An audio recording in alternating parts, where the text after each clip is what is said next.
ایک خوبصورت ریاست تھی جس کا نام روشنپور تھا۔ اس ریاست کی شہزادی کا نام نورین تھا، جو نہایت حسین اور عقل مند تھی۔ اس کے والدین نے اس کی تربیت پر بہت توجہ دی تھی اور وہ ہر فن میں ماہر تھی۔ شہزادی نورین کا ایک خواب تھا کہ وہ اپنی ریاست کو دنیا کی سب سے خوشحال ریاست بنائے۔ ایک دن نورین جنگل میں سیر کے لیے گئی۔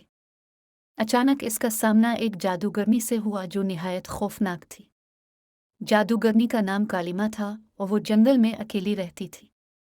کالیما نے نورین کو دیکھ کر مسکرایا اور بولا، اے حسین شہزادی، کیا تمہیں معلوم ہے کہ تمہارے مقدر میں کیا لکھا ہے؟ نورین نے خوف زدہ ہو کر جواب دیا، مجھے نہیں معلوم۔ تم کون ہو اور کیا چاہتی ہو؟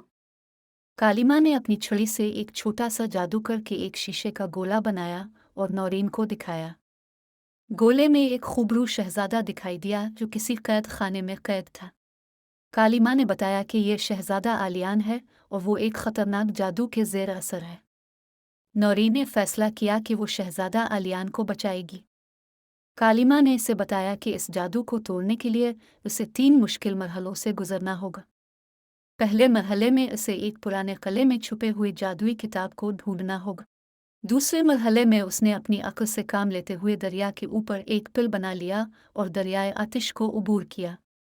تیسرے مرحلے میں دیو سے لڑتے ہوئے اس نے اپنی بہادری کا ثبوت دیا اور دیو کو شکست دی۔ شہزادہ آلیان کو آزاد کروانے کے بعد دونوں نے مل کر اپنی ریاستوں کو ایک کر دیا اور روشنپور کو دنیا کی سب سے خوشحال ریاست بنا دیا۔ شہزادہ آلیان اور شہزادی نورین نے مل کر ایک نئے دور کا آغاز کیا جہاں امن، محبت اور خوشحالی تھی۔